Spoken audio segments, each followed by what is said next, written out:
Oh, ito anak. Tignan mo to, si Doc Willie Ong nang nagsabi. Bili mo ko nito, nak, ha? Maganda raw to sa mga may sumasakit na ang kasukasuan. Tapos para hindi tumaas ang sugar ko. Para na siyang miracle vitamins. Ah, tingin nga. AI lang yan, ma. Si Doc Willie Ong na yan. Hindi naman AI si Doc. Si Doc Willie Ong hindi AI. Pero yung video na yan, AI lang yan. Ma, tinuruan na kitang tumingin kapag AI lang, di ba? Tignan mo yung galaw ng bibig niya. Hindi naman tama sa boses niya. Tapos yung boses niya na yan, may AI na ginagaya ang boses ng ibang tao. Meron nga rin ganyan si Daniel Padilla, di ba? Yung galit na galit ka na pinapanood mo. Tapos yung kay Ann Curtis na nagpo-promote siya ng parang online sugal tapos hindi man lang kumukurap. AI yan, ma. Hindi magpo-promote ng ganyan si Doc Willie Ong. Huwag mo yan paniwalaan. Ay naku po. Kawawa talaga ang mga matatanda kapag walang gumagabay. For sure, dami nang nabudol ng mga taong yan. Ikapapahamak pa ng mga tao yung binibenta nila. Hindi yan maayos na produkto kung kailangan pa nilang manloko para lang may bumili sa kanila. Block mo na yan, ma. May vitamins ka naman Hindi mo na yan kailangan. May mga tao na sadyang mabilis maapektuhan ng mga sabi-sabi ng iba. Ang desisyon nila sa buhay ay naaayon sa kung ano ang paniniwala ng ibang tao. Ganon si Marinel, na maging paniniwala niya ay apektado sa sinasabi ng iba. Yun din ang magdadala sa kanya sa isang kaparusahan. Magbubukas kaya ito ng bagong kaisipan o ang tanging parusa gamit ang itim na kapangyarihan na lang ba ang bibit-bitin habang buhay? Ay, talaga ba? Hindi ko alam ganun siyang klaseng babae. Mukha kasi siyang mabait. Kasi nung nakaraan nagpunta pa yan sa bahay. Sus! Ako alam ko na gano'n na siya dati pa. Hindi ko lang sinasabi kasi nga yung nanay nun pariwara, di ba? Kung ano-ano na naman ang sasabihin sa akin nun, kahit na alam naman ng lahat, napokpok naman talaga yung anak niya. Mahinhin kasi yon tapos mabait din naman. Mahihindutin ka mo. Halata na pa na nasa loob ang kulo nun Tulad lang siya ng nanay niyang pasimba-simba pa, tapos magpapabuntis naman kung kani-kanino. Yung tatay niya, hindi niya talaga tatay yun. Pinaako niya lang yung bata. Totoo ba? Ay, oo naman. Sa akin ka pa ba nagduda? Matagal na ako nakatira rito, no? Kilala ko na yung kwento ng mga tao na yan. Alam ko na ang mga pinagdaanan nila. Hindi kasi ako marunong kumilala ng tao. Alam ko lang kapag mabait silang titignan mabait na talaga. Huwag ka magpapaniwala sa nakikita mo lang. Marami dyan mukhang mabait o malinis, pero napakarumi ng pagkatao. Kilala mo ba si Jo Marie? Yung si Bakla? Yung kulot yung buhok na apo ni Iska? Ah, oo. Yun kasi kaibigan yun ng anak ko. O bakit? Ano bang meron doon? May HIV. Hala, totoo ba? Ay, oo. Kasi nga kung kani-kanino rin yun pumapatol, di ba? Ang malala nun, nakahawa pa siya. Kilala mo yung si Nerissa? Yung dun sa may tindahan. Yung bunso ni Ben? Yun nga, yung asawa nun, si Totoy Linda. Di ba delivery boy yun? Aba, namamakla naman pala yun. Tapos ayun, nahawa din siya ng HIV.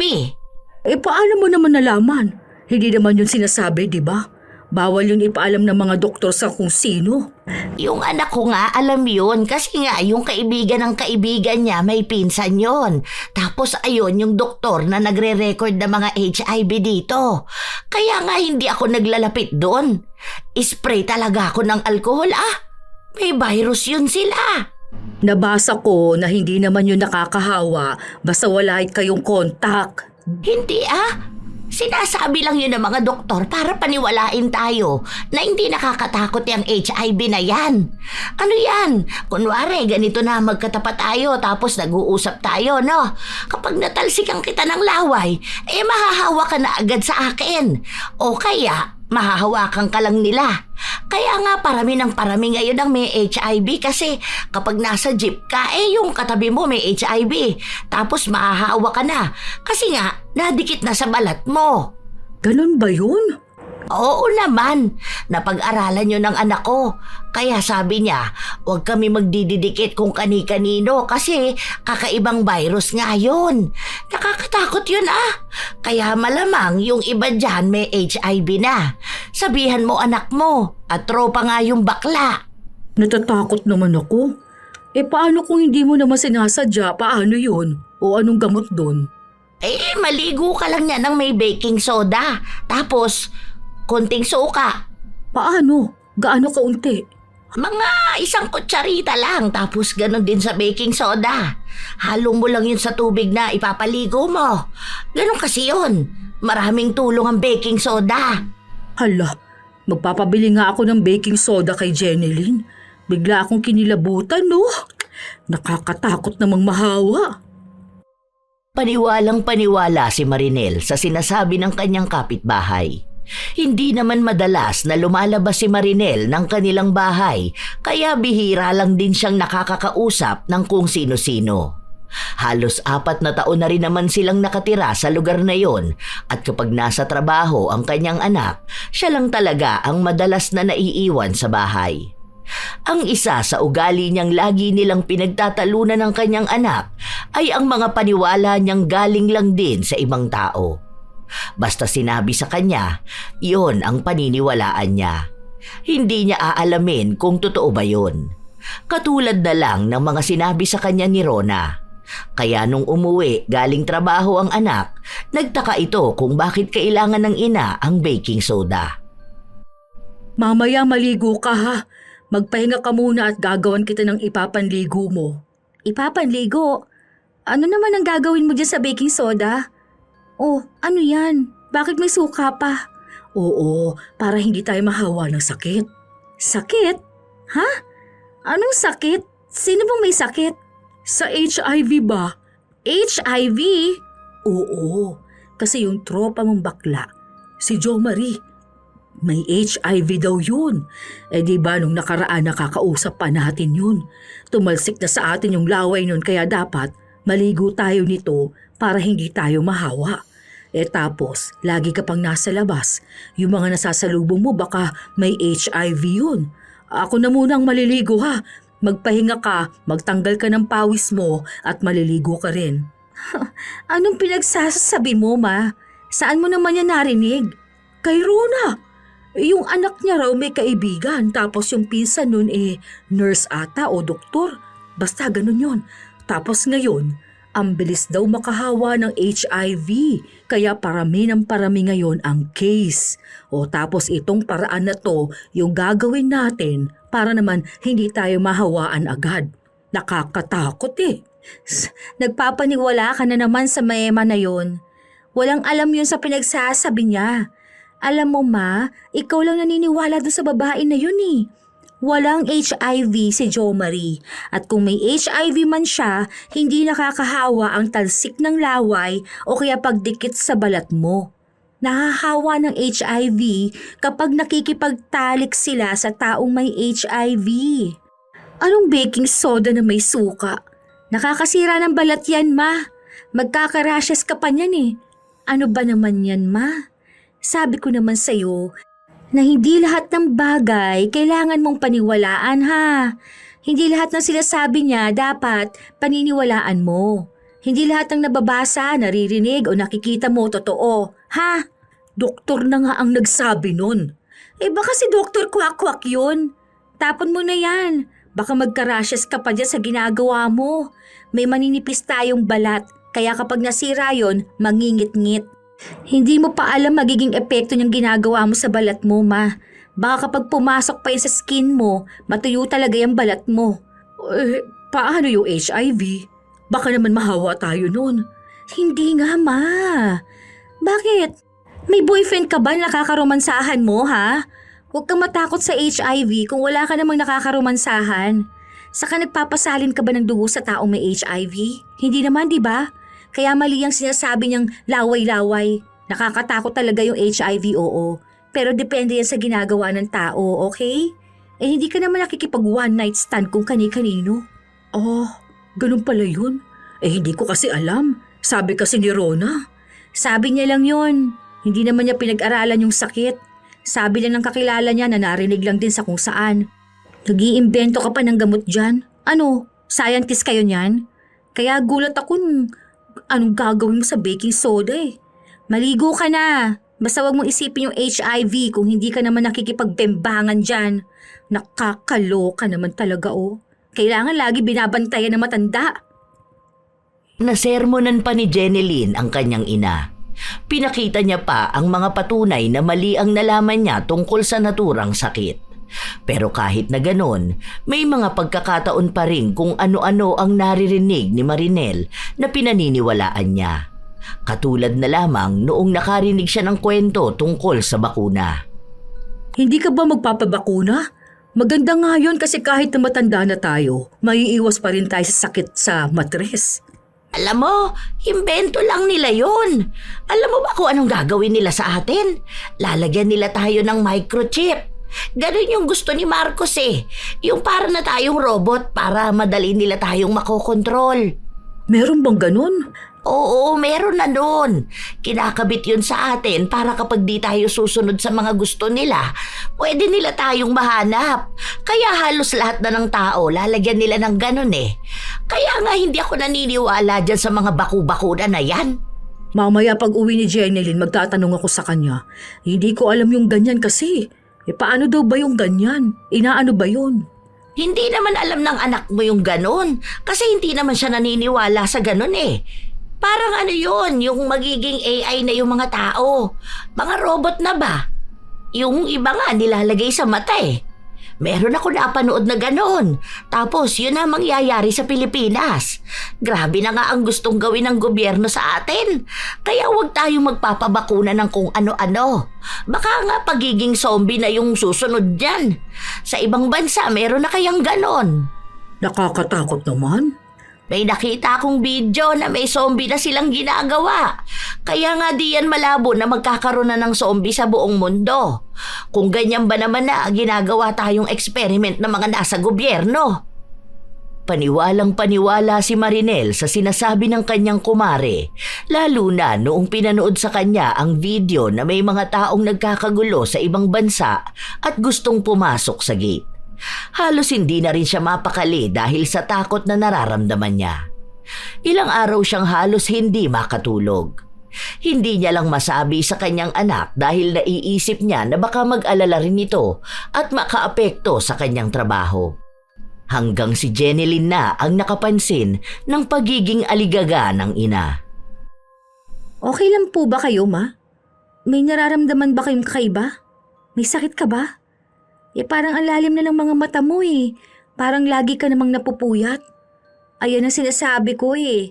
Kaya dapat hindi ka lagi nagsiselfone eh. Natatakot kasi ako, anak. Natatakot saan? Sa zombies. Ha? Anong zombies? Sa pinapanood mo? May bago bang palabas ngayon tungkol sa zombies? Hindi. Yung mga tao gagawin na kasing zombie. Yung mga baku-baku na ngayon, ganun. Yung vaccine nga raw natin noon sa COVID after 6 years, magiging zombie na tayong lahat. Nauna na nga yung mga nasa ibang bansa eh. Anong pinagsasabi mo, ma? Walang magiging zombie. Ano ba naman yan? Tawang-tawa ako ha. Ano ba yan, ma? Bakit mo ba ako tinatawanan? Totoo yung sinasabi ko. Teka eto. Ayan. Ayan na yung mga naging zombie na tao.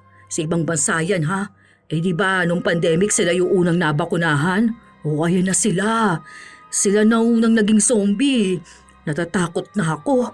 Sabi ko naman sa'yo noon na wag na magpa-vaccine, di ba? Tigas kasi ng ulo mo eh. Ayan, magiging zombie na tayo. Ma, AI lang yan.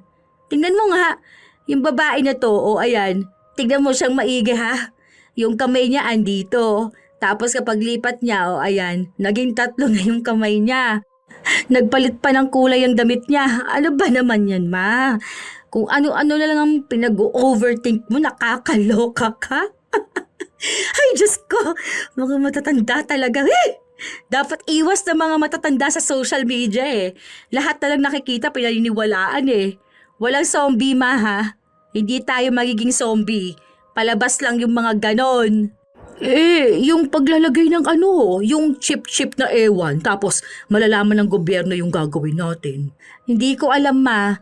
Ewan ko kung magkakaroon ng ganun after 200 years. Pero wala pang ganun ngayon, okay? Tigilan mo na kasi ang paniniwala mo sa mga hindi naman totoo. Kaysa magpahinga ka ng maayos, ang ginagawa mo makinig ng makinig sa mga eme-eme ng paligid mo. Sure ka ba? Natatakot kasi ako. Sure ako, Ma. Kung maniwala basta-basta ha. Nakaka-stress pala, no? Kapag matanda na yung palalakihin mo. Lalo na kayong mga matatanda na umaakit ng 7 bundok doon para lang makarating ng school. Ngayon may internet at social media naman na. Pinaniniwalaan nyo na kung ano-ano. Ikaw rin, nakikita ko panay ka amin doon sa mga kung ano-anong imahe na pinapakita sa social media. Uy, bakit kasi may mga ganun? May mga mema lang kasi sa social media at ang target nila yung mga matatanda na madaling maniwala. Kaya mag-ingat ka, Ma, ha. Buti na lang hindi ako nagbibigay ng pera sa'yo kasi baka kung ano na naman ang gawin mo. Tara na, kain na tayo. Basta, mag-iingat pa rin tayo, ha? Lagi naman tayong nag-iingat, Ma. Hindi para sa zombie, kundi para sa sarili natin. Ikaw pong dapat na mag-iingat. Lalo na ang dami mong mapaniwala sa mga bagay-bagay. Huwag ka rin panay-click ha. Yung nanay ni Mirasol na-hack yung account niya. Paano may nag-send sa kanya ng libreng Jollibee o tapos ayun, pag-click niya, na-hack ang account niya. Hindi na niya mabuksan ngayon. May mga ganun ba? May nag-send sa akin yan eh. Si Tia Yan mo. Magbibigay raw ng 2,000 na Jollibee pero mag-register muna. Oh, isa pa yan si Tita Yan. Nalimas na nga yung pera niya sa isa niyang bank account. Hala, sige pa rin siyang click ng kung ano-ano. Galit na galit nga si Jonah nung nagkita kami nun eh. Paano ang sabi niya sa akin, nag-click daw si mama niya doon sa nanalo siya ng TV. O ayun, nag-click, nag-register, tapos kinonect yung bank account niya. Ubus talaga ha. Nasa 500k din ang laman nun. Sabi nga buti yun ang nagamit ni tita eh. Kasi yung ibang bank account niya mas malaki raw. O dun yung may milyon talaga kasi nga sa negosyo nila, di ba? Bakit naman may mga taong ganun kasi? Hindi ba sila nakukonsensya kapag nanloloko sila ng tao? Kahit na anong henerasyon naman siguro, Ma. May mga scammer, di ba? Ang pagkakaiba lang, mas malulupit sila ngayon kasi ang daming matatanda na madaling maniwala sa kanila. Tapos, mga matatanda na hindi aware sa pinaggagawa nila. Kaya nga pinagsasabihan na kita, kapag may nag-send sa'yo ng link na ikiklik mo, huwag mong gagawin, okay? Burahin mo na agad, tapos huwag panay accept ng friend request. Kita ko dami mo na namang friends. Sabi ko kapag hindi mo kilala, huwag mo i-accept eh. Hindi ko alam yun. Paano ba dapat yun? Nakalimutan ko na kasi yung turo mo. Makikita mo naman yung accept o kaya delete. Uy, saan ba dito? Ikaw nga Mamaya na, kumain na muna tayo. Dahil walang pasok si Jeneline, hindi rin lumabas ang kanyang ina. Naroon lang si Marinel habang nanonood ng kung ano-anong video. Natatawa pa siya. Madalas na pinapanood niya ay mga AI na boses kung saan parang robot na walang buhay magsalita. Pinapaliwanag ang isang palabas na bitin din naman sa dulo at hindi na niya mahanap ang kasunod. Puro ganon ang lumalabas kay Marinel o kaya ay paano magluto ng kung ano-ano at mga gamit sa kusina na gagamitin kapag may nararamdaman siya. Hanggang sa may napanood siyang ginaya niya. Anong ginagawa mo, Ma? Sabi kasi kapag pinipisil mo raw yung daliri mo tapos yung kulay ng dugo niya hindi bumalik sa dating kulay, parang mahaba ang buhay mo. Ikaw nga anak, tingnan mo nga. Ha? Yan ka na naman, Ma. Kasasabi ko lang sa'yo na hindi pinaniniwalaan ng mga napapanood lang, di ba? Oo nga pala. O ito doktor. Di ba nagda-diet ka? Hindi raw ganun ang pagda-diet. Tapos may binibenta siyang gamot ito.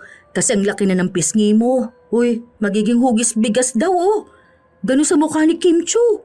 Sinong influencer yan, Ma? Hindi naman yan totoong doktor, Ma.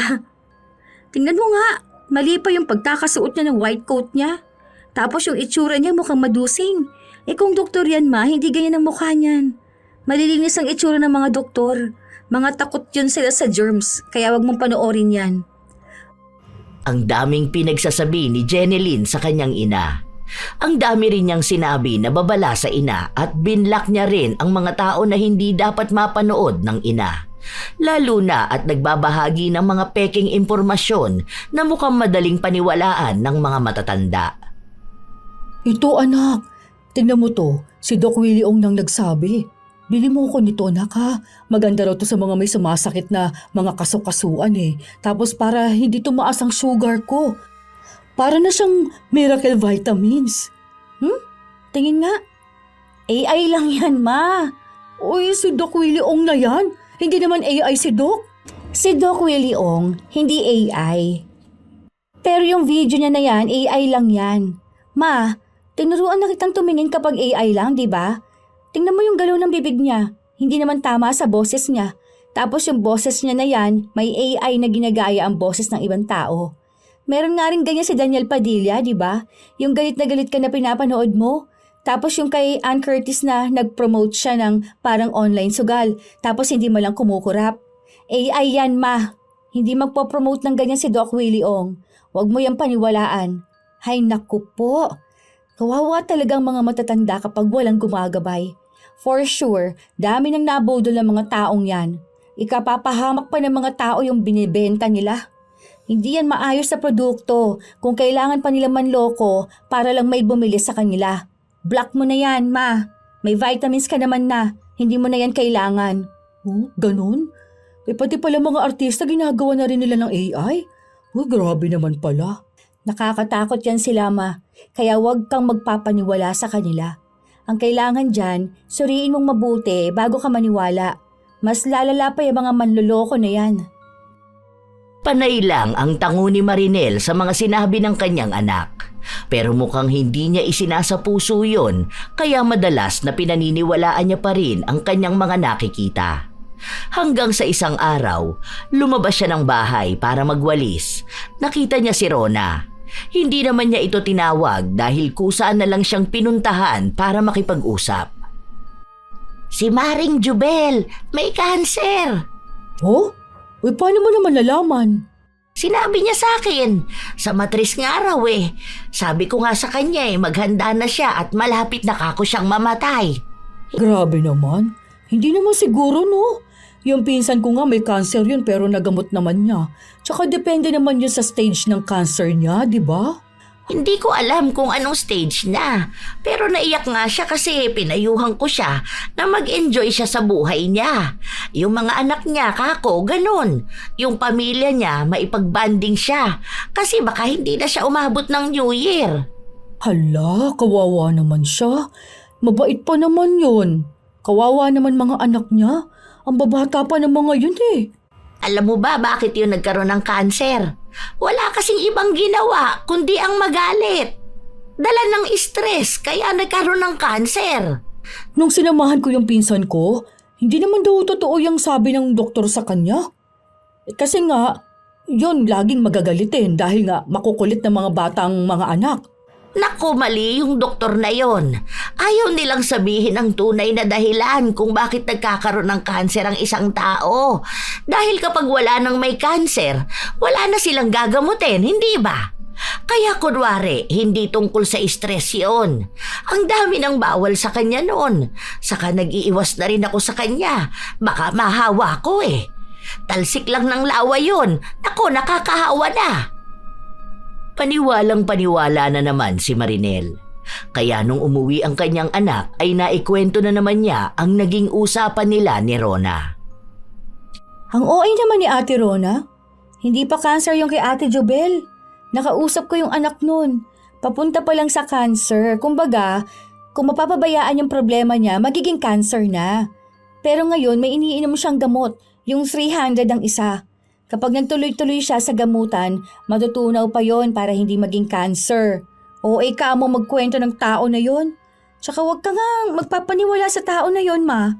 Tigilan mo yung chismisan ninyo, ha. Isa pa, sabihin mo sa kanya, hindi nakakahawa ang cancer. Nakukuha ang sakit na yon sa katawan ng isang tao, okay? Hindi yun ubo na kapag naubuhan ka, magkakaubo ka na rin. Sinabi ko nga sa kanya yun eh. Pero ang sabi niya kasi sa akin, totoo nga raw. May raw. O ibig sabihin hindi sure. Kung may hindi ka alam o kahit na ano, try mo mag-Google. Hindi yung paniniwalaan mo na agad yung kwento. Yun pang si Ate Rona, puro may bawas at dagdag yung sinasabi niya. Magiging cancer pa lang, diretso patay na agad. Oh, ibig sabihin, hindi pala totoo yung sinasabi niya. Alamin mo muna kung anong totoo at hindi ha. Hindi porket sinabi ng kakilala mo, yun na talaga yun. Minsan mapanira din yun eh. Naalala ko, inawa yun ni Junjun. Paano? Sinabi niya may kabit daw. Sinabi nga niya sa akin yun eh. May kabit daw si Junjun pero matanda naman na raw. Mga nasa 60 plus na. Paano naman niya nasabi na kabit ni Junjun yun? Sumakay raw sa tricycle ni Junjun tapos parang malapit sila sa isa't isa. Nakita niya raw inalalayan pang bumaba. Ang malisyosa naman niya. Hindi ba pwedeng alalayan yung matanda? Lalo na kung hindi naman niya nakakapaglakad ng maayos, 'di ba? Mali-mali ang pinapakalat nun. Kayo naman, paniwalang-paniwala naman sa kanya.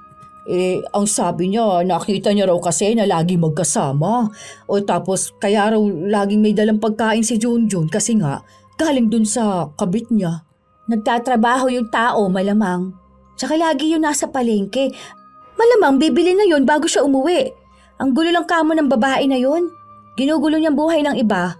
Kaya wag na kayong magpapaniwala sa kanya, ha? Mamaya sabihin nyo na may jowa akong matanda, maniniwala ka naman sa kanya. Imbento yun eh. Sige, hindi na ako maniniwala sa kahit na kanino. Hindi ko naman sinabi na huwag kayong maniniwala kahit na kanino, ma.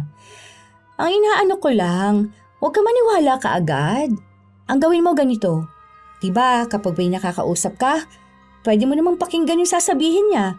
Mafe-feel mo naman kasi yun kung totoo o hindi. Tsaka bago ka maniwala, maghanap ka ng legit information ha. Hindi lang basta pinanood sa'yo ng video. Madaling mapeke ang video ngayon.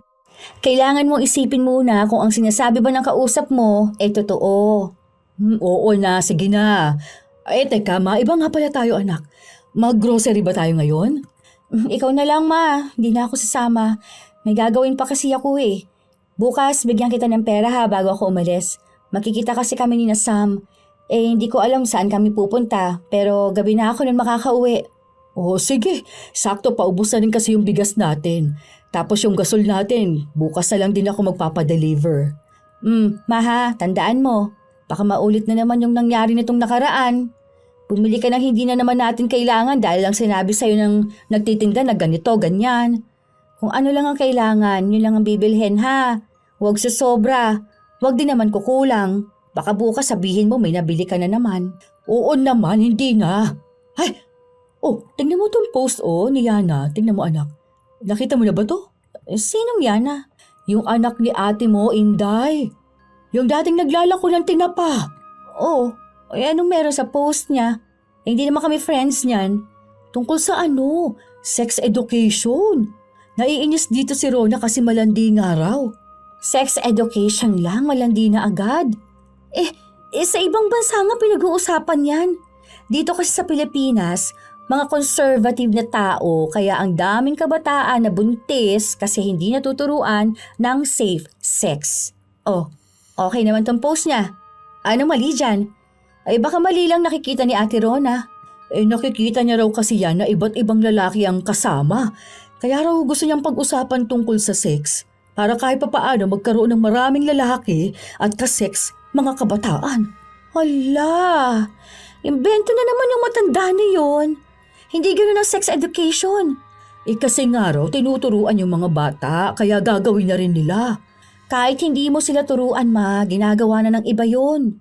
Kaya nga sila tuturuan paano magiging safe yun. Tsaka anong mga pagdadaanan ng mga pagbabago sa katawan nila. Maraming factor yun Hindi lang talaga handa mga tao sa ganung usapin. Pero sa ngayon, padami na ng padami ang kabataang nabubuntis dahil iniiwasan pag-usapan. Hayaan mo na nga. Bakit ba natin ito pinag-uusapan, di ba? Kukunin ko na lang muna yung mga isinampay ko. Hanggang sa kinabukasan, kung ano-ano na lang din ang pinag-uusapan ng mag-ina. Ang daming kinukwento ni Marinel na narinig niya lang din naman sa kanyang kaibigan. Habang nasa labas siya, nasa lubong niya si Rona. Hoy, punta ka dun Meron silang libreng isang buong manok. Bakit? Ano meron? Magpaparegister ka lang ng pangalan mo doon. Tapos yung GCash number mo, tapos may kukunin lang silang kung ano. Basta ganun. Tapos nun, bibigyan ka na ng manok. Ito nga sa akin, oh. Nakakuha ko ng 2. Kasi pati yung sa GCash ng anak ko, binigay ko sa kanila. Hindi ba tayo mawawala ng pera sa GCash? May pera ka ba sa GCash? Meron, pero 200 pesos lang ito. Wala naman pala silang makukuha sa'yo eh. Hayaan mo na. Saka hindi naman nila kukunin yan. May promo daw kasi sa GCash. Tapos bibigyan ka nila ng isang buong manok. Basta meron kang GCash. Pero ikaw rin, kung hindi ka naman maniniwala sa akin. Basta ako, nagsabi lang ako sa'yo. Ito nga yung sa akin, oh. Nasa akin din yung SIM ni Jenilyn. Nakalimutan niyang tanggalin kanina. May GCash ba yun? Yung may GCash lang daw. Malalaman ba nila yon kapag may GCash? Oo, kasi may parang monitor sila doon tapos hahanapin nila yung number mo doon. Nagpeke nga ako ng GCash kanina tapos nalaman nila na hindi naman daw nakaregister. Saan ba dyan? Samahan mo nga ako. Teka, halika. Ayan lang sa tapat lang ng barbershop. Paano mo naman nalaman yung ganyan? Na may binibigay sila? Kanina kasi bibili dapat ako ng ulam. Tapos may lumapit sa aking babae kung gusto ko daw ng libreng manok. Basta nga raw may GCash ako. Tapos ayun, totoo naman. Akala ko nga kunwari lang yun eh. Parang ganun ba sa nagre-register ako kasi magbibigay daw si Marcos ng 15K kada buwan. Ewan ko rin kung ano nangyari doon. Kinuha na lang din ata. Pero yan, totoo na yan. 2 din kaya ibigay ko, no? Ay, baka magalit ang anak ko. Hindi pa naman siya naniniwala sa mga ganito. Huwag mo na lang sabihin, di ba? Hindi naman niya malalaman kasi nasa iyo naman yung SIM card niya. Oo, nasa akin nga. Kasi nasira yung isa niyang cellphone. O tapos yung iPhone niya, isa lang naman ng SIM meron doon. Kaya ayun, ipinalagay nila muna niya sa akin to. 2 kasi GCash nun eh. Para daw hindi masira yung SIM card. Oo, yun naman pala eh. Saka matutuwa rin naman yun at may 2 kang manok. Libre lang to.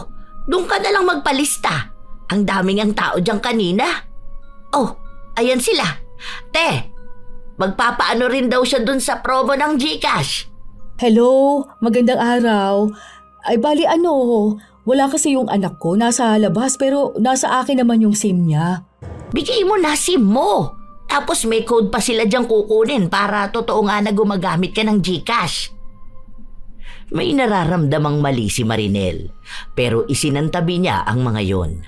Mababait naman makipag-usap sa kanya ang mga tao. Ang dami nilang pinag-uusapan hanggang sa nadala na siya ng puro na lang kwento. Hawak na nila ang cellphone niya. Nakuha na ang mga impormasyon na kailangan nila. Pati ang sa gamit ng kanyang anak. Matapos nun ay nabigyan siya ng 2 buong manok. Tuwang-tuwa siya. Ganun lang pala yun kadali. Oo, kasi nakita naman na nila yung pangalan nyo doon. Maglakad na lang kaya tayo. Hindi pwede, may mga bit-bit ako.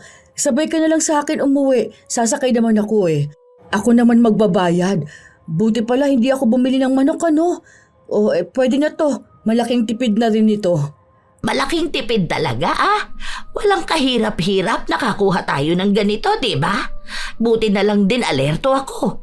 Kundi sayang din to Oo nga, pengi pala akong malunggay. Magluto na lang ako ng tinola. Nagpatuloy ang usapan ng 2 hanggang sa umuwi na si Jenilyn. Hindi sinabi ng kanyang ina kung ano ba ang ginawa niya, basta nailuto na lang din ang manok. Hanggang sa kinabukasan, maagang nagising si Jenilyn. Panay siya patay ng internet nila. Ano ba nangyayari sa'yo, nak? Nahack ata yung GCash ko, ma. Ano ba yan? Wala bang nag-text dyan sa SIM ko? Pero nga muna ako ng cellphone mo, ma. May transaction dito nag-transfer ng pera. Ano to? Teka, bakit may OTP dito? Kahapon lang? Magkano bang laman ng GCash mo? May 35K pa to Ita-transfer ko pala sana sa bank account ko. Hala, ang laki pala. Bakit may OTP dito? Naggamit ba nito? Ano yung OTP? Itong code sa GCash. Oh, bakit? Hindi ba yan pwedeng makuha ng iba? Malamang ma. Kaya nga sabi ko, huwag ka magbibigay ng code kahit kanino, di ba? May pinagbigyan ka ba? Kahapon kasi kinuha yan ng mga sa GCash. Mga ahente ata yun. Parang list daw kasi yan ng may mga GCash account. Tapos namigay sila lang isang buong manok kapag may GCash ka. Di naman kasi nawalan si Rona. Ano ba naman yan? Sinabi ko na nga sa'yo na huwag mong ibibigay kahit kanino yung code, di ba? GCash pa talaga. Wala talaga mawawala sa kanya. Wala namang laman yung GCash nun. Nakakainis naman oh. Ipinalagay ko lang naman yung SIM sa'yo, ibinigay mo sa ibang tao yung code. Kasi nga ang sabi nila nagtatrabaho sila sa GCash. Tapos parang pa-thank you nila sa mga gumagamit ng GCash. Tapos hiningi nila yung number tapos code kasi raw pang confirm lang na gumagana nga yung GCash. Pwede ba yun kahit hindi nila alam ang password mo? Oo ma. Basta nakuha nila yung OTP. Ano ba yan? Nagpapaniwala ka na naman kasi sa mga tao na yun eh. Ano naman bang gagawin ng mga nagtatrabaho sa GCash? Hindi nila kailangan kunin ang listahan ng mga may GCash. Wala na. Hindi ko na mababawi yung pera ko niyan. I-report mo na lang anak o kaya balikan na lang natin doon. Ni-report ko na pero hindi ko na to makukuha. Nakakainis naman talaga. Akin na nga yung SIM ko. Sisirain ko na lang yan at i-delete ko na tong GCash na to. Mananakawan na to lalo eh. Ay, hindi naman kasi nakikinig sa mga sinasabi ko eh. Sorry anak, hindi ko naman alam na magkakaganyan yun eh. Akala ko kasi okay lang ng ganun. Hindi pwedeng palagi na lang inaakala na okay lang ma. Ang bilis mo kasi maniwala eh. Kinausap naman na kita, di ba? Kahit pa anong itsura nila, kahit pang mukha silang desente, kaya nila manloko ng tao. Sana naman matuto na kayo dito ma. Kasi kung hindi pa rin, ewan ko na lang talaga. Hindi ko na alam yan kung ano pang mali sa'yo. Inis na inis talaga si Jenilyn nung araw na yon. Papasok na siya sa trabaho, kaya mas dagdag stress. Bago siya umalis ay pinagsabihan niya ulit ang ina na baka kung ano na naman ang gawin niya. Dahil lang sa may taong nagsasabi sa kanya na gawin niya yon.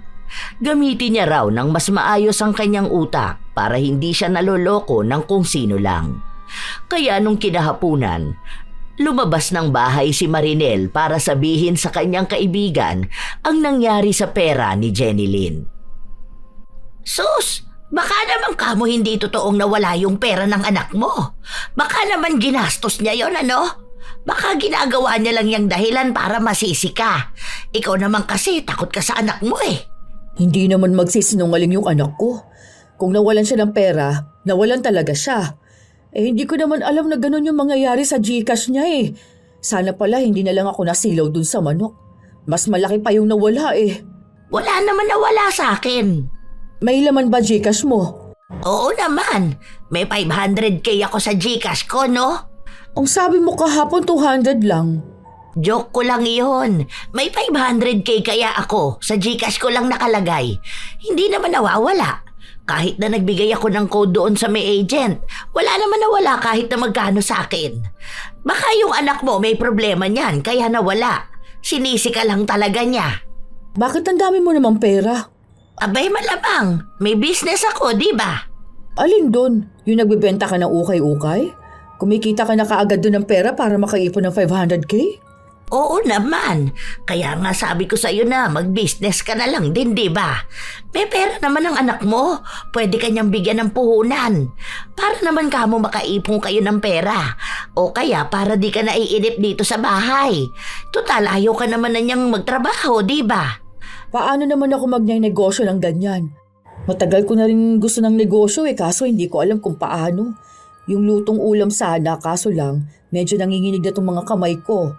Hindi na katulad noon na kaya kong magluto ng maramihan talaga.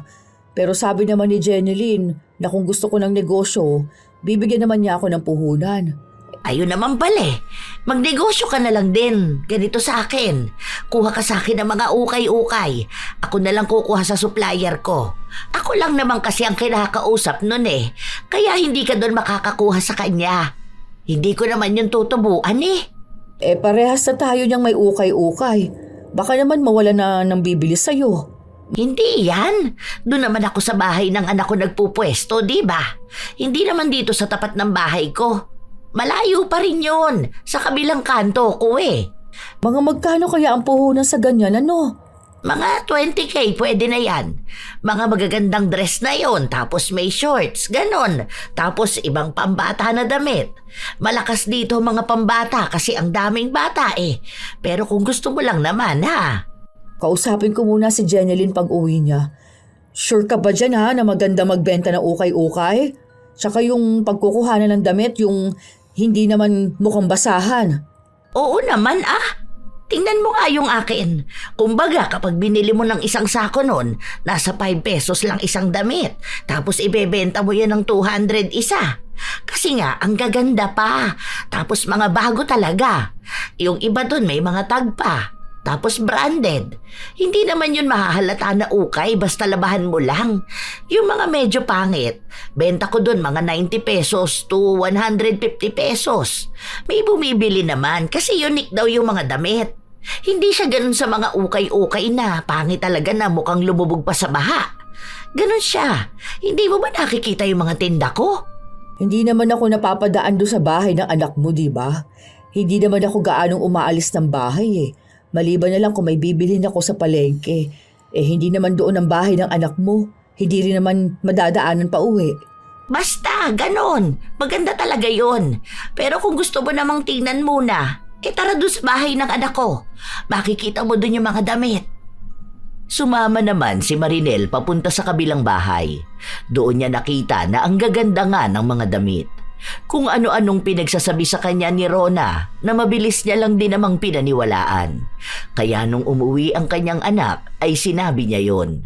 Para din daw makabawi sila sa nawalang pera at makatulong din siya sa bahay. Para kung sakali man na mag-aasawa na si Jenilyn, pwede na silang bumukod at pwede na siyang iwan dahil may negosyo na rin siyang inaasikaso. Binigyan naman siya ng pera ni Jenilyn dahil gusto rin naman itong magkaroon ng pinagkakaabalahan ang ina. At baka matigil ito sa pakikipag-usap sa ibang tao at maging dahilan lang para paniwalaan niya. Ibinigay niya lahat kay Rona at halos 3 araw lang din bago dumating ang mga ibebenta niya. 3 sako yun, kaya atat na rin siyang buksan. Sakto na walang trabaho si Jenilyn, kaya natulungan niya ang ina na tingnan ang mga damit. Ito na yon? Bakit ganito naman? Wala man lang magamit dito. Ang papangit oh.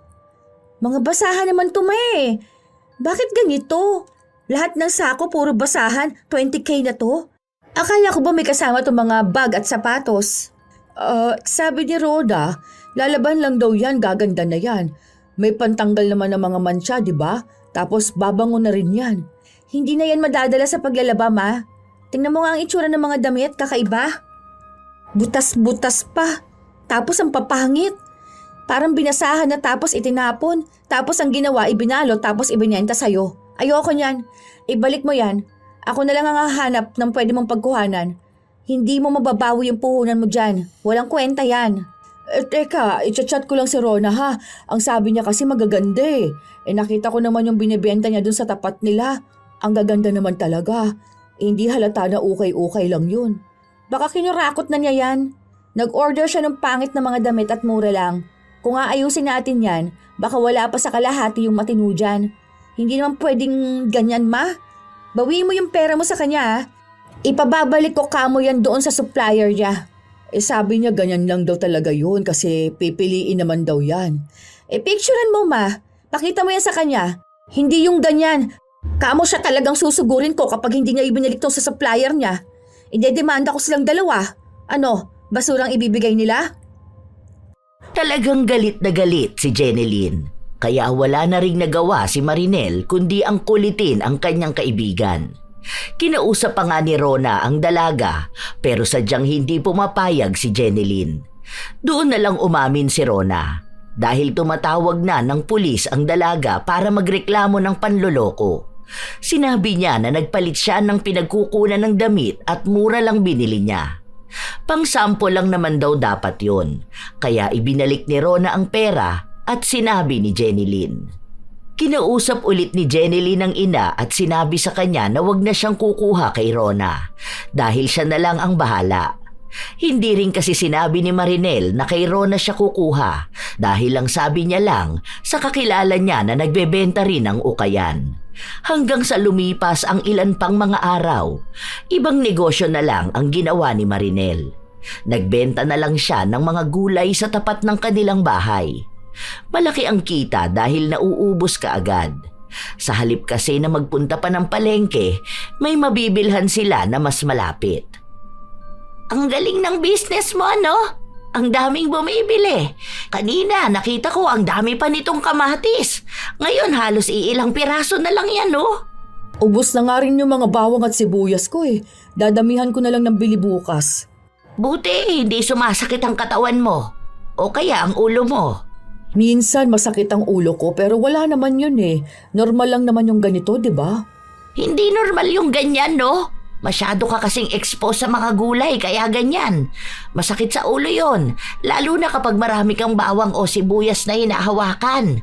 Nagkakasakit ka kaya nun. Baka mamaya pumutok pa yung ugat sa ulo mo. Uy, kumatok ka naman. Grabe ka namang nakakatakot naman yung sinasabi mo. Bakit naman puputok ka ng ugat sa ulo? Hindi naman siguro ganun yun. Ganun talaga yun. Ayaw mo pang maniwala sa akin, ha? Yung kakilala ko, ganun ang nangyari sa kanya. Kasi abala rin yun sa negosyo niya eh. Sa gulayan din yun. Ganyan mismo sa'yo. Mas bata pa nga yun eh. Kaya nga pinagsabihan na kita hanggat maaga pa. Pero ikaw rin, bahala ka kung ayaw mong maniwala sa akin. Ano nangyari naman doon sa kakilala mo? Natatakot naman ako sa pinagsasabi mo. Malamang namatay na siya. Pumutok ba naman ang ugat niya sa ulo eh. Bibihira lang may nabubuhay sa ganon, no? Kaya nga ako, di ko naisipan magkaroon ng ganyang negosyo. Kasi alam ko yung risk. Ewan ko sa'yo, bakit kasi nagbago ka pa ng plano? Hindi mo na lang kasi binenta yung mga damit. Paano ba naman nagalit sa yung anak ko? Niloko mo ba naman ako eh? Hindi naman yun panloloko. Hindi ko naman gagawin yun. Ibabalik ko naman yung sobrang pera sa iyo eh. Kasi nga naghahanap ako ng murang pagkukunan ng mga damit para makatipid ka rin. Kaso ang init agad ng ulo ng anak mo. Bigla kasi siyang nainis na puro basahan yung ibebenta ko. Alam mo naman yun. Kaya ganyan na lang. Magbebenta ka ng gulay. Tapos ang risk mo naman dyan yung kalusugan mo. Matanda na tayo, Marinel. Dapat nag-iingat na tayo. Huwag mong gawin yung mga hindi tama sa edad natin. Kasi sa totoo lang, mahirap talaga ang magkasakit.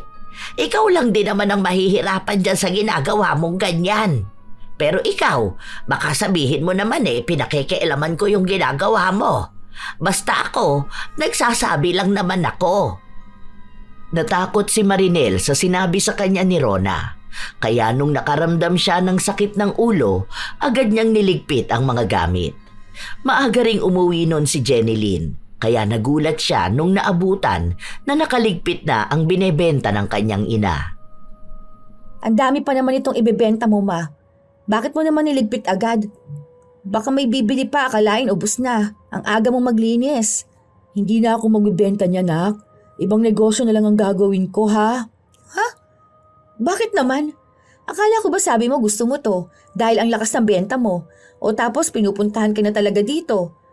Bakit? Ano bang problema? Kasi, ang sabi sa akin ni Rona, masama sa kalusugan yan. Baka pumutok pa yung ugat ko sa ulo. Natatakot ako. Paano namang magiging masama sa kalusugan yan? Gulay yan, ma. Walang kinalaman ng pagbibenta mo niyan sa pagputok ng ugat sa ulo. Ano ka ba naman, ma? Naniniwala ka pa rin ba sa kanya hanggang ngayon? Niloko ka na nga nun eh. Ganun daw kasi yung kakilala niya. Huwag kang maniwala doon. Naiinggit yon dahil ang ganda ng business mo. Huwag ka na nga lang kaya makipag-usap sa kanya, no? Hayaan mo siya. Sadyang naiinis si Jeneline sa katigasan ng ulo ng kanyang ina, kaya may naisip siyang paraan.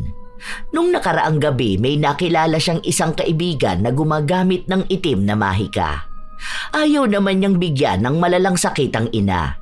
Pero may gusto siyang ipagawa para lang matuto naman itong huwag makinig sa sabi-sabi ng iba. Mahinang paggamit lang ng itim na mahika ang ipapataw niya sa ina. Hanggang sa dumating nga ang isang araw.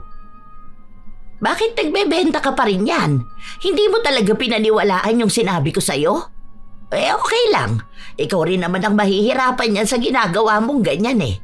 Alam mo, kapag may mga sakit na tayong nararamdaman, dapat hindi tayo basta kumikilos o gumagawa ng mga bagay na makakasira lalo sa health natin. Bakit? Hindi ka ba pinayagan ng anak mo? Nagluto naman ako ng sinigang kanina. Anong sinigang? Anong kinalaman ng sinigang sa sinasabi ko? Hindi ko maintindihan ang sinasabi mo. Akala ko ba nagtatanong ka ng ulam namin? Anong nagtatanong? Hindi ako nagtatanong, no? Nagsasabi ako sa'yo tungkol dyan sa kalusugan mo. Anong sinigang? Anong ulam?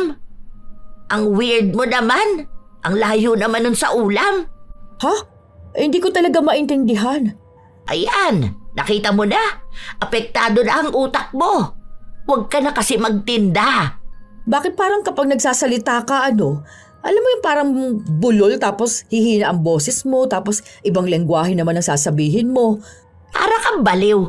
Hindi ako baliw Okay, tamo na. Naiintindihan mo naman pala ang sinasabi ko sa'yo eh. Naiintindihan ko nga yung iba pero yung iba minsan parang hindi malinaw sa utak ko. Hay, bahala ka na nga dyan. Ang gulo mo naman kasing kausap. Hindi lang isang beses na ganoon ang naging usapan nilang dalawa. Dahil madalas na kapag nagsasalita si Rona, hindi siya maintindihan ni Marinel. Hindi nila alam paano naging ganon o bakit parang nagiging mangmang si Marinel. Dahil nagdududa na rin siya sa kanyang nararamdaman, sinabi niya sa anak ang problema. Iniisip ko na baka may sakit na ako sa utak, no? Bakit, ma? Okay naman kapag tayong dalawang nag-uusap, di ba? Naiintindihan mo ba ang sinasabi ko? Oo, naiintindihan ko. Bakit kasi kapag si Rona ang kausap ko, hindi ko talaga maintindihan. Parang kakaiba siya magsalita. O kaya kahit na nagsasalita pa lang siya, nakakalimutan ko na kung ano yung sinabi niya. Kaya magtatanong ulit ako. Kaso naman kapag nagsalita na ulit siya, ganun pa rin. Ay, ewan ko ba? Baka kasi wala namang kwenta yung sinasabi niya sa'yo. Okay naman yun, di ba? Kaso nga, hindi kami makapag-usap ng maayos. Baka nga totoong may sakit na ako sa utak, Baka ito yung sinasabi niya sa akin noon na senyales ng sakit sa utak. Ay, natatakot ako, anak. Huwag ka matakot, ma. Normal lang yan. Ang gawin mo, matuto ka lang na huwag magpa-apekto sa sinasabi ng ibang tao. Baka kaya ganyan nangyayari sa'yo kasi ang bilis mong maniwala sa kanila. Ayan tuloy, hindi mo na maalala ang mga sinasabi nila. Ibig lang sabihin nun, hindi mo na rin maaalala ang mga walang kwentang pananaw nila sa buhay. Uy, bigla naman ako natakot kasi. Huwag ka nga kasing matakot, ma. Normal lang yan, okay? Okay ka lang. Tingnan mo nga, kung di ka okay, di sana hindi tayo nakakaintindihang dalawa ngayon, di ba? Natatandaan mo ba yung mga sinabi ko simula kaninang nag-uusap tayo? Oo, tanda ko naman. Okay, tamo na.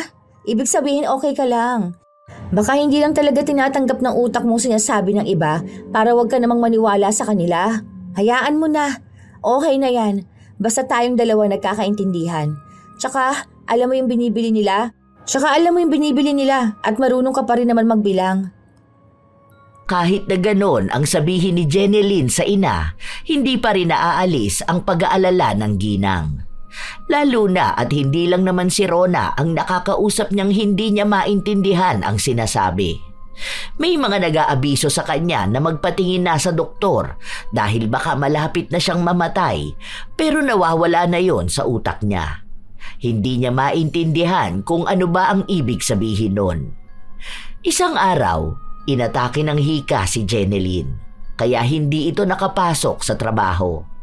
Nasa loob lang siya ng bahay habang ang ina ay nagbebenta pa rin ng gulay. Pabili ako ng sitaw mo. Tapos may manok ka ba? Kahit 1/4 lang. O ano, kumusta na pala ang anak mo? Ganun pa rin ba? Malala pa rin ang hika. Okay naman siya. Kasi may gamot naman dyan sa bahay. Hindi na lang muna lumabas. Ito lang ba bibilhin mo? Alam mo ba kung bakit may hika ang anak mo? Kung bakit yan sinumpo ngayon? Sa usok kahapon. Eh di ba may nagsunog ng gulong? Hindi dahil doon. Malamang naghiwalay sila ng jowa niya. Tapos kaiyak niya, sinumpong ng hika. Ganon yung nangyari kay Lira. Dapat ano yan painumin mo palagi ng malamig na tubig. Pero hindi naman din delikado yun. Baka napagod lang yon. Huwag mo kasi palakarin o kaya pakilusin. Ang alin? Yung anak mo. Bakit? Ano meron sa anak ko? May hika siya, di ba? Oo, may hika nga siya. O kaya nga, kakaiyak niya yon. Bakit? Kasi nga nahiwalay siguro sila nung jowa niya. Ang ano? Ang gulo mo naman kasing kausap. Ano ba kasi pinag-uusapan nating dalawa? Di ba bibili ka lang naman ng sitaw at manok?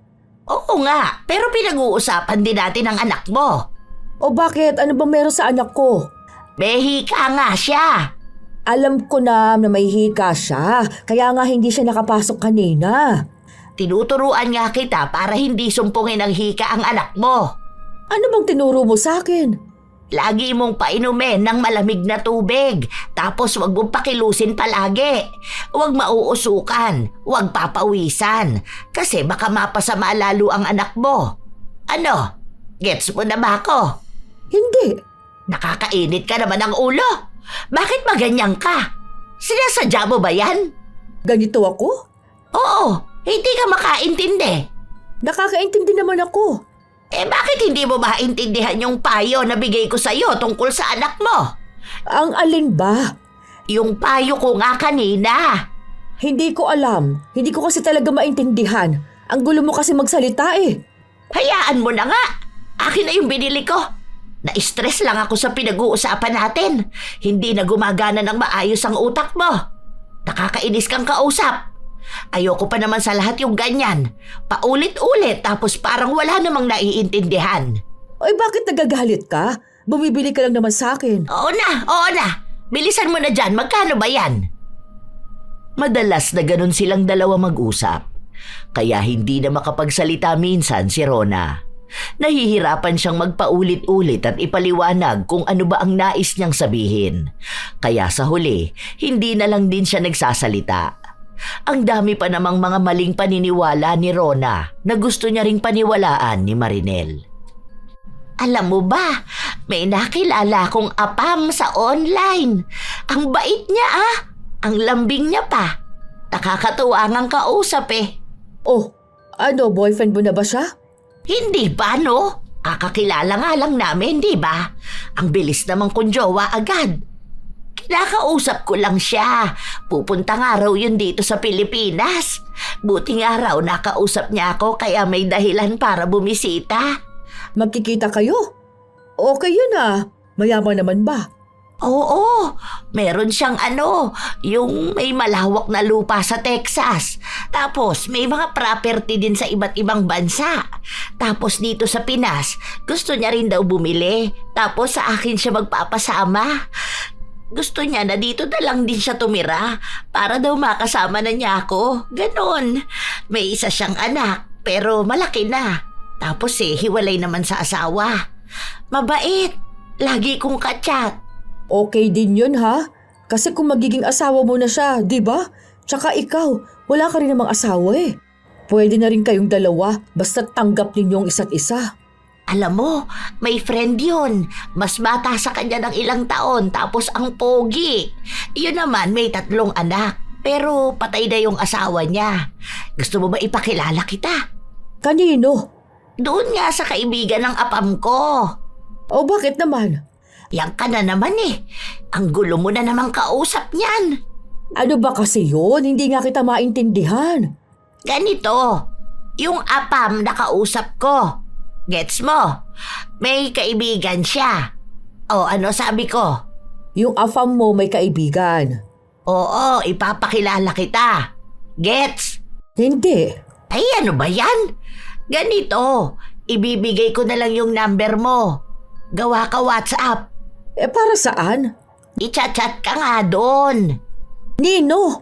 Nung apam nga. Bakit? Para magka-jowa ka na. Hindi ko gets. Ang sabi ko, may ipapakilala ko para magkaroon ka na ng jowa. Bakit nga? Para nga maging masaya ka na. para naman kiligin ka na ulit. Ang ano, hindi talaga kita maintindihan. Ay, wag na nga. Saka na lang kapag sumama na yung papunta rito. Sana magets mo siya kapag nag-uusap kayo. Kasi ako pa lang nai-stress na ako sa pinagsasasabi mo eh. Nakakaloka kang kausap. Ay sige na, aalis na muna ako. Mamaya magchat-chat na tong apam ko. Pagising pa lang kasi nito, ako na yung gustong makausap eh. Umalis na lang si Rona. Hindi pa rin siya maintindihan ni Marinel. Hindi niya alam kung ano bang gustong sabihin nito dahil ang gulo ng utak niya at nakakalimutan niya agad ang sinasabi sa kanya. Ilang beses pa nga siyang binalikan ni Rona para lang ulitin ang mga paliwanag tungkol sa kaibigan ng kausap niyang nais ipakilala kay Marinel. Pero nauuwi pa rin talaga sa walang pagkakaunawaan. Hanggang sa tumigil na lang na magpaliwanag si Rona. Dahil iniisip niya rin na baka walang maayos na maging usapan ng dalawa at siya lang ang mapahiya. Malapit na siyang pumunta rito. Magkikita na kaming dalawa. Sino? May bibisita sa'yo? Yung apam ko nga, ano ba yan? Para namang may iba akong kinukwento sa'yo. Kinikilig nga ako ngayon at magkausap kami. Ang sabi niya sa akin, pupunta kami ng resort, doon muna kami. Tapos baka bumili siya ng kondo o kaya bahay sa Manila para kahit na paano raw, pwede niya akong bisitahin dito. O ano naman ang sabi ng anak mo? Okay naman sa kanila. Wala naman silang problema eh. Basta raw kung mahal ako at mahal ko naman, hindi nila hahadlangan. Basta mabait din daw yun. Kaya nga, ipakikilala ko sila kapag nandito na. Bibigyan kita ng chocolate. Pwede na rin pala. Maging masaya ka na niyan, no? Hindi ka na niyan feeling lonely. Hindi naman ako feeling lonely, no? Grabe ka naman. Hindi ba? Para lagi ka na masaya. Oo, ganun na nga. Ay, teka nga. Pabili ako ng sile yung green. Tapos eto na rin pala. Ay, may manok ka ba? Pabili ako 1 kilo. Hindi ko alam kung anong meron pa. Teka lang ha, tingnan ko. Bumili kasi si baby ng 2 kilo hindi pa ako nakakapuntang palengke. Halos araw-araw na walang ibang bukang bibig si Rona kundi ang lalaking nakakausap niya. Panay siya sabi na malapit na niyang makita o kaya ay ang mga pangako sa kanya. Mga bibilhin o kaya ay mga ipapasalubong sa kanya. Hindi naman nagsasawa si Marinel na makinig sa kanya dahil wala naman itong maintindihan sa kanyang mga kwento. Hanggang sa isang araw, hindi na nagpakita si Rona. Hindi ito bumibisita sa kaibigan para makipag-usap o magkwento ng kung ano-ano. Hindi naman siya hinanap ni Marinel dahil abala ito sa kanyang negosyo at iba pang ginagawa. Hanggang sa isang araw, nabalitaan na lamang ni Marinel ang tungkol kay Rona. Ano, Ma? Alam mo na nangyari doon sa kaibigan mo? Si Ate Rona? Hindi. Bakit, may nangyari ba sa kanya? Wala naman akong nagiging balita sa kanya. Ilang araw na siyang hindi nagpapakita sa'yo? Oo. Siguro mga mag-iisang buwan na rin. Ayaw na niya ata makipag-usap sa akin dahil ang gulo ko raw kausap. Hindi kami magkaintindihan. Bakit ba? Ano bang meron? Umuwi na ba yung afam niya? Alam mo na pala yung tungkol dun sa kausap niya. Naikwento niya pala yun sa'yo? Oo, uuwi raw dito Alam ko may kaibigan yon, kaso yun lang ang naaalala ko. Hindi ko na alam anong ibig sabihin ni Rona tsaka anong gagawin ko doon sa kaibigan ng afam niya. Baka binibigay niya para makausap mo. Para maging kachat mo rin gaya nung sa kanya, no? Ewan ko rin ba? Malay ko. Hindi ko kasi mag-gets. Basta inuulit niya sa akin. Kasi ako na, ayun, hindi ko siya maintindihan hanggang sa nainis na lang siya sa akin. Hindi na niya sinabi. Nakakapagod naman daw kasi magpaliwanag sa akin Alam mo ba, na kaya siya hindi lumalabas ng bahay dahil may atraso siya kay Ninong? Anong atraso niya? Nangutang ba siya ng pera? Nangutang siya ng 100K. Ipinadala niya yon doon sa afam niya raw kasi bibili ng ticket para makapunta rito. Hindi raw magamit yung pera niya kasi nga baka haragin daw. Ibibigay niya lang daw sa kanya kapag nasa Pilipinas na. O kasama nga raw yung kaibigan. Bali bibigyan daw siya ng 500K O kaya 1M, basta magkita lang silang dalawa. Ay, hala, talaga ba? Kaya pala nung nakaraan nakita ko si Ninong. Tinanong ko pa nga kung may pautang ba siya. Tapos sabi niya maniningil lang siya. Hindi ko naman alam na si Rona yun. Nakakatakot naman yun. Tsaka kawawa naman siya. Baka naman maibibigay ng afam niya yung pera sa kanya. Mayaman yun. Nalaman nga na poser lang yun. Nakikita sa Google ang mukha ng afam. Peke yung afam niya ba? Scammer yun. Na love scam talaga siya. Mabuti na lang wala kang mag-gets sa mga sinasabi niya. Baka kapag pinakilala niya sa'yo yung kaibigan ng afam niya ubusin ng lahat ng pera mo. Maipadala lang doon.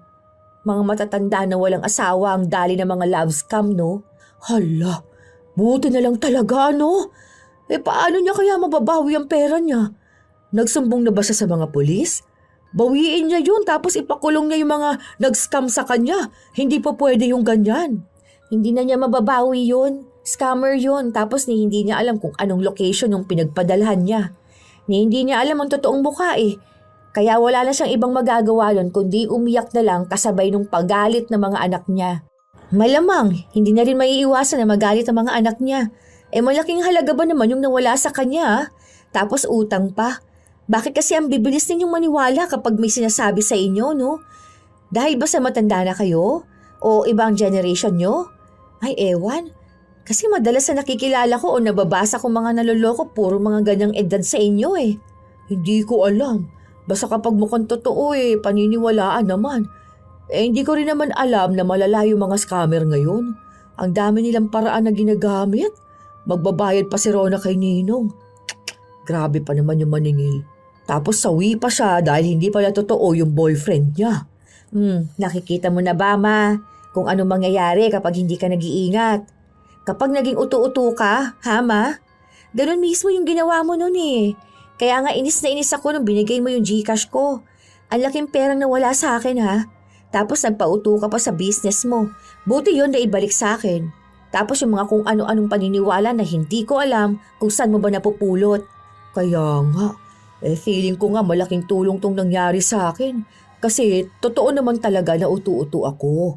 Ang bilis ko talagang maniwala noon, no? Ewan ko ba kung bakit ganun ako? Siguro naging masunurin lang ako noon, ano? O baka nga sa kultura namin, ewan. Pero ngayon ko lang din yung napagtanto na hindi nga yun tama. Grabe din ang stress na bigay ko sa'yo noon, ano? Hay, kung alam mo lang talaga, Ma, kung gaano ako na-stress sa'yo. Buti nga ngayon wala na ako naririnig na kahit na ano sa'yo Mga imbento na paniniwala ng ibang tao na naging paniniwala mo na rin. Ay, nakakaloka yun, Ma. Buti kahit sa AI, hindi ka nalilinlang. Basta kapag hindi mo alam, pwede kang magtanong. Magkaroon ka rin ng pagdududa kahit minsan.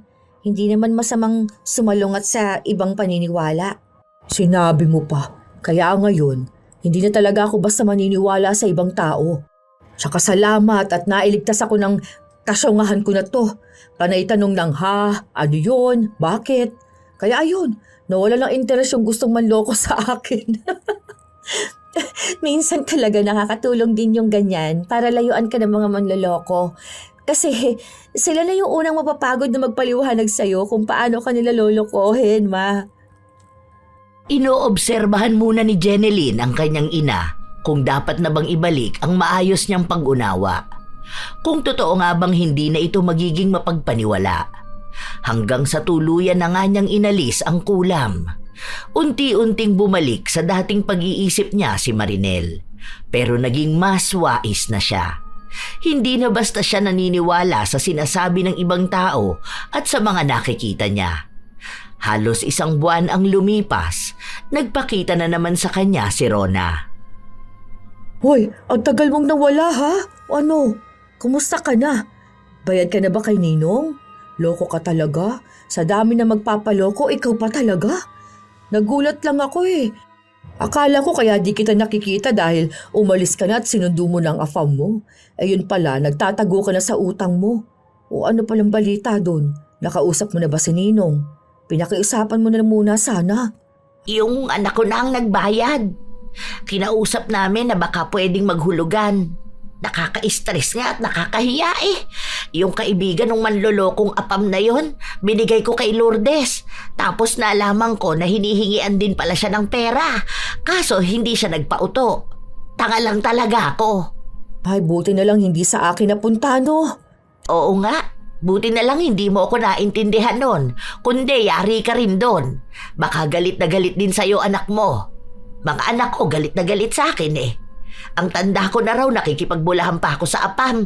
Tapos ang malala pa, ako pa yung nagbigay ng pera. Hindi nila alam na nagbigay ako ng pera doon tapos kay Ninong pa ako umutang. Ang tanga ko lang talaga. Bakit ba kasi ako naniwala sa ganon, ano? Siguro ganun nga talaga tayo, na madali tayo maniwala basta sasabihin lang din sa atin. Ewan ko rin ba? Sabi ko nga sa anak ko, hindi ko alam bakit madalas na tayo yung naloloko at madalas mapaniwala eh. Pero kahit papaano ngayon, may pinagkatandaan na rin naman tayo, di ba? Ay sana nga natuto na. Hindi na tanga na maniwala sa mga sabi lang ng iba. Kako sa mga anak ko magtatanong na lang din ako sa kanila. Mas may alam pa sila kasi nga, generation din nila ito. Hayaan mo, makikita mo rin naman ang forever mo. Ay Diyos ko, ayoko na. Para namang ang tanda ko na rin para sa ganyan, ano? Hayaan ko na lang muna. Basta wag na lang din ako magkakautang ng ganong kalaki. Isipin na lang din natin na aral sa atin ito. Ang tanda na natin para sa ganitong aral, no? Parang ang buhay talaga walang katapusang aral. Naging maayos ang usapan ng dalawa. Nagpalitan sila ng bagong opinyon at paniniwala na naaayon sa mga nakikita nila at sinasabi ng kanilang mga anak. Naging bukas din ang kanilang kaisipan sa mga bagay-bagay na dati ay akala nilang mas alam nila dahil nga sa mas matanda sila. Hanggang ngayon, maayos pa naman ang dalawa. Naging maingat sila sa mga desisyon at sa mga paniniwalaan nila. Hindi na sila mabilis na nagpapadala sa mga sabi-sabi lang ng ibang tao. Dahil natutunan na rin nila na laganap na ang mga peking impormasyon. Sadyang hindi rin naman masisisi ang mga ginang o mga may edad na taong madaling maniwala sa nakikita nila. Lalo na't may mga bagay namang tunay na kapanipaniwala. Hindi lahat ng paniniwala ay bunga ng kamangmangan. Madalas, ito'y nagmumula sa tiwala at sa paniniwalang mas nananaig ang kabutihan kaysa panlilin lang. Lalo na sa panahon ngayon kung saan kayang-kaya ng pekein hindi lang ang mga salita kundi maging ang mga litrato at video, mga anyong hindi agad mahahalata kung hindi susuriing mabuti. Kapag talagang mas nanaig ang tiwala kaysa pagsusuri, magiging bukas talaga ang pinto sa mga taong mapagsamantala at manloloko. Laging hindi sapat ang makita lang o marinig para masabi na ito ang totoo. Matutong alamin at suriing mabuti at magtanong sa mga taong pinagkakatiwalaan. Hindi rin masama ang pagdududa, lalo na kung ito ang paraan para maging ligtas. Sa mundong mabilis magbago, ang dating totoo ay pwedeng gawing kasinungalingan sa isang pindot lamang. Tandaan na hindi kasalanan ang magtiwala, ngunit pananagutan ang alamin ang totoo. Sa panahong kayang pekein ng lahat, ang tunay na proteksyon ay hindi takot, kundi ang pagkakaroon ng kamalayan at kalawakan ng pag-iisip na suriing mabuti bago maniwala. Kayo ba mga apo, minsan na rin ba kayong napaniwala ng mga peke na mukhang totoo? Sa salita man o sa mga litrato? Naloko na rin ba kayo ng mga paniniwala ninyo? Kung kayo man ay may kwento, pwede nyo yang ibahagi sa amin kasabay ng inyong opinyon ukol sa ating bagong kwento. Nawa ay may aral kayong napulot. Ito ang inyong Lola Telang at maraming salamat sa walang sawa ninyong pakikinig mga apo.